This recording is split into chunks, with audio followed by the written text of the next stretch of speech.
আসন্ন ঈদে তীব্র যানজটের আশঙ্কা দেখা দিয়েছে ঢাকা-রংপুর মহাসড়কের গাইবান্ধার গোবিন্দগঞ্জে। এই আশঙ্কার মূল কারণ হিসেবে মনে করা হচ্ছে নির্মাণাধীন ফ্লাইওভার, সরু রাস্তা, যত্রতত্র অবৈধ পার্কিং এবং ফুটপাতের দোকানপাট। ফলে ৩ কিলোমিটার রাস্তায় তীব্র যানজটের আশঙ্কা করছেন পথচারী চালক ও স্থানীয়রা। গোবিন্দগঞ্জ একটা ব্যস্ততম বাণিজ্যিক শহর। এখানে যে ব্যস্ততম এলাকা, এতে খুব দ্রুত রাত দিন ২৪ ঘন্টা কাজ করে হলেও এবং খুব দ্রুত এই ওভারব্রিজে কাজ শেষ করা উচিত। এই জনগণের দুর্ভোগ আস্তে আস্তে বাড়তে, কি পরিমাণ যানজট!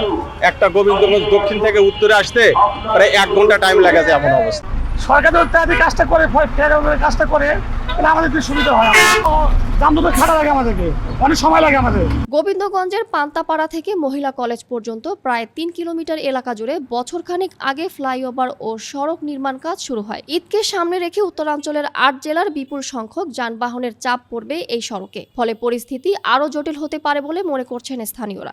ঈদের সময় প্রচুর পরিমাণে গাড়ি ঢুকবে, ঢাকা শহরের অনেক গাড়ি ঢুকে যায় আমরা দেখি। সেই গাড়িগুলো যখন ঢুকবে তখন এখন যেহেতু আধা ঘন্টা ১ ঘন্টা, কোনো সময় ১ ঘন্টা পার হয়ে যায়। আর ঈদের সময় দেখবেন যে এটা আরও সময়টা আরও বৃদ্ধি পাবে। ফ্লাইওভারের কাজটা যদি দ্রুত শেষ হয়ে যায় তাহলে তো এই যানজটটা থাকার কথা না।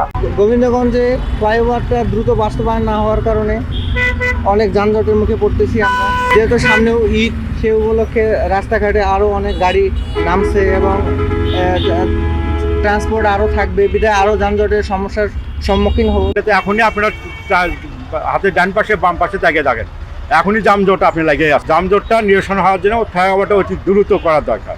প্রকল্প ব্যবস্থাপক আশিক কাদির জানান, ফ্লাইওভারের 2 পাশে 2 লেন করে রাস্তা করা হয়েছে যাতে করে যানজট কম হয়। সেই সাথে প্রশাসনের সঠিক তদারকির মাধ্যমে যানজট কম হবে বলে মনে করছেন এই কর্মকর্তা। ঈদের যাত্রাপথ অবশ্যই গতবারের মতো অনেক শুভ হবে।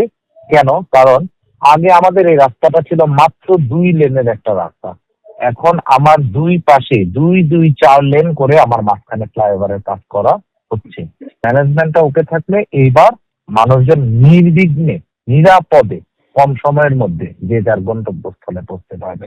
দ্রুত সময়ে ফ্লাইওভার ও সড়ক নির্মাণ কাজ শেষ করা এবং যত্রতত্র অবৈধ পার্কিং ও ফুটপাত দখলমুক্ত করে উত্তরাঞ্চলের গুরুত্বপূর্ণ এই সড়ককে যানজট মুক্ত রাখার দাবি স্থানীয়দের।